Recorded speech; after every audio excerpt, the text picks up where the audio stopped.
الرحيم مالك يوم الدين إياك نعبد وإياك نستعين اهدنا الصراط المستقيم صراط الذين أنعمت عليهم غير المغضوب عليهم ولا الضالين.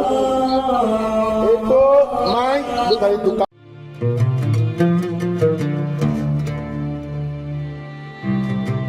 Assalamualaikum warahmatullahi wabarakatuh. Jumpa lagi dengan saya Sukmahadi Al-Mandari. Ikhwafillah yang insyaallah dimuliakan oleh Allah Subhanahu wa taala, saya ucapkan terima kasih banyak kepada seluruh subscriber. Dan untuk sahabat dakwah yang baru bergabung, jangan lupa tekan tombol like, share, dan subscribe agar selalu mendapatkan konten dakwah terbaru dari kami. Baik ikhwafillah, kita akan melanjutkan konten dakwah. Kali ini kita akan ngebahas, ini ada orang Cina, Chinese ya. Ada orang Cina, dia udah bisa bahasa Indonesia. Ini dia menendang pintu masjid.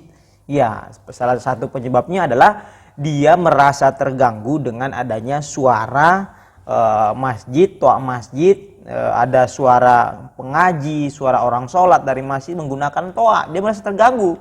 Dan ini terjadinya di mana, kapan, dan ini kita lihat videonya sama-sama ya. Ini terjadi di mana? Kita akan bahas ya. Yang jelas orang ini merasa terganggu dengan adanya suara-suara orang yang beribadah di masjid. Baik, mari kita sama-sama dengar dulu.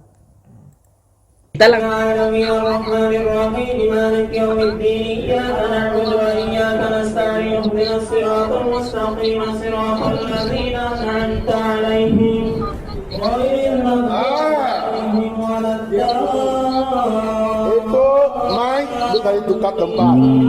Kamar kami rumah belakang. Lu sini talang ada main, saya talang.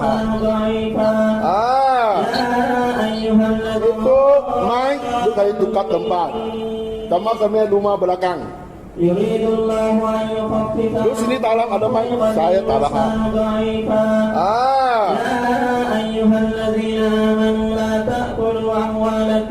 Sembahyang.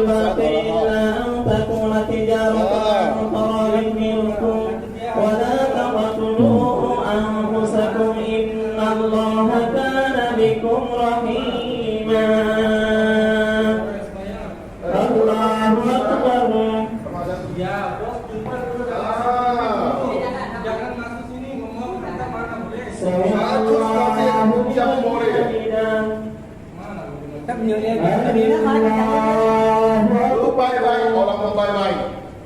Itu main. Itu masuk ke lain tempat, saya tak mau. Itu habis boleh jumpa sama bos, habis. Tamai macam mau. Mana boleh macam ini? Awak jumpa dulu dengan security, mah dia tidak tahu apa bikin. Dia awak besar. Bukan besar. Awak membuka. Saya mau hormat dia lah. Bukan ini. Dia tak boleh hormat saya belakang.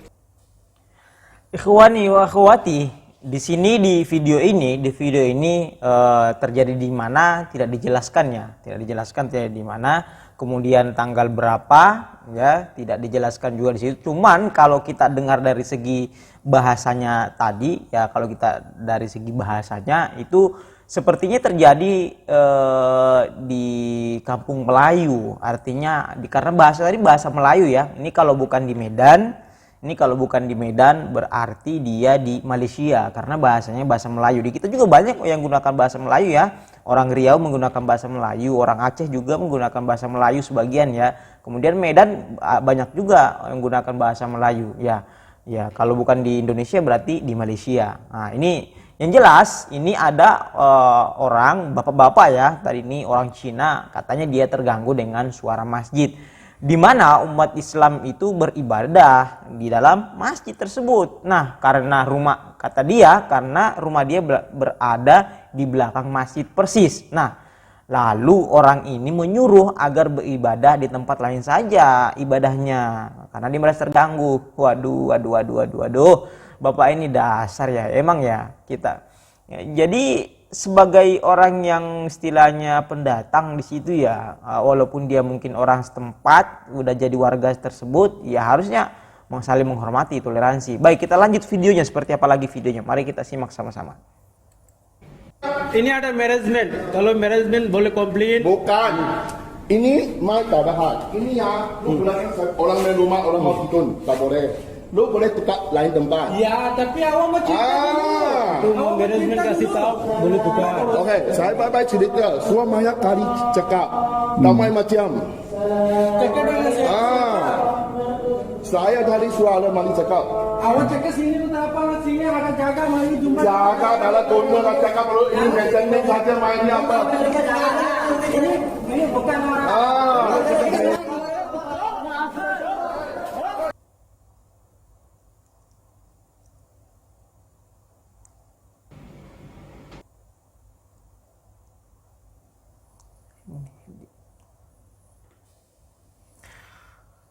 Ini dia menendang pintu musola ya, pintu musola, lalu dia dikejar-kejar oleh jamaah ya, seperti itu ya.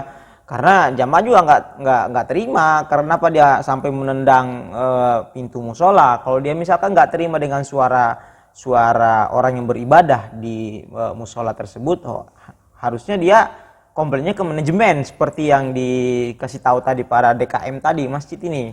Saya kira sih hal seperti ini sebagai orang yang istilahnya hidup di dunia ini sesama manusia, kita harus toleransi ya. Umat Islam sendiri itu sangat toleran. Misalkan kita hidup minoritas di Bali ya. Di Bali itu kalau misalkan hari raya Nyepi, kita dilarang mengeraskan suara suara toa, suara adzan itu nggak boleh keluar. Jadi kita menggunakan suara dalam, pengeras suara dalam. Nah, karena kenapa? Pada saat di Bali itu toleransi hari raya Nyepi ya. Seperti orang ini juga, ketika Anda minoritas di situ misalkan Anda harus menghormati bahwa di sini tuh sedang bulan suci Ramadan misalkan, atau di hari-hari lain ada suara orang yang beribadah, Anda harus memaklumin itu ya. Atau kalau misalkan mau menegur ya tentunya dengan cara baik-baik ya. Kan bisa. Jadi misalkan tunggu ibadah sampai selesai, kemudian ya ngomong kepada pemerintah setempat, dalam hal ini Pak RT, Pak Lurah, kepala desa, bilang ada anak kecil di rumah misalkan, atau saya nggak bisa tidur karena suara dari masjid itu terlalu nyaring, terlalu keras misalkan ya, terlalu mengganggu. Itu cara yang sangat baik untuk menegur menurut saya sih, bukan dengan cara marah-marah kemudian sampai nendang pintu. Apa begitu cara yang baik? Saya kira bukan yang seperti itu. Nah, untuk masjid-masjid di Indonesia, itu sudah diatur oleh Kemenak dari tahun-tahun sebelumnya, sudah diatur ya, bahwa ada saatnya mic itu menggunakan suara luar, ada saatnya menggunakan suara dalam. Nah, ini sudah diatur oleh Kementerian Agama. Nah, pelajaran yang kalau misalkan ya, pelajarannya, kalau misalkan di tengah-tengah pemukiman muslim, bisa saja suara itu diperdengarkan seluruh kampung ya. Karena penduduknya muslim semua misalkan, insya Allah kalau ada anak kecil itu bisa dipahami ya. Nah, kalau kita misalkan dalam pemukiman tersebut ada non muslim atau tinggal di negara bukan negara Islam, dan kita orang muslim tinggal di situ ya, bukan mayoritas muslim penduduknya, ya kita bisa musyawarahkan dengan pemerintah setempat, bukan sampai nendang pintu. Itu caranya salah. Nah, kita pun di masjid sebagai orang muslim itu paham ya, bahwa kita harus memaklumi mereka non muslim, bahwa di sekitar masjid itu ada non muslim, kapan suaranya keluar, kapan suara ibadah itu ke dalam ya. Saya kira ini nggak ada masalah sebenarnya, karena Islam itu toleransi sebenarnya bisa ya. Jadi misalkan dikecilin bisa diatur, itu sudah diatur kalau di Indonesia. Baik, seperti itu ya saya kira ya, bahwa cara-cara apalagi orang lagi sholat dan sebagainya datang tenda-tenda pintu sampai dikejar-kejar jamaah, karena ini ya meluapkan emosi. Ya pakailah cara-cara yang baik ya, biar bisa diatur dengan musyawarah, dengan baik-baik, ngomong baik-baik, tunggu ibadah selesai, menghadap ke Pak RT, Pak Lurah, ngomong curhat, ada anak kecil, saya susah tidur misalkan, kan bisa. Baik, saya kira seperti itu. Jangan lupa tekan tombol like, share, dan subscribe. Wabillahi taufiq wal hidayah. Assalamualaikum warahmatullahi wabarakatuh.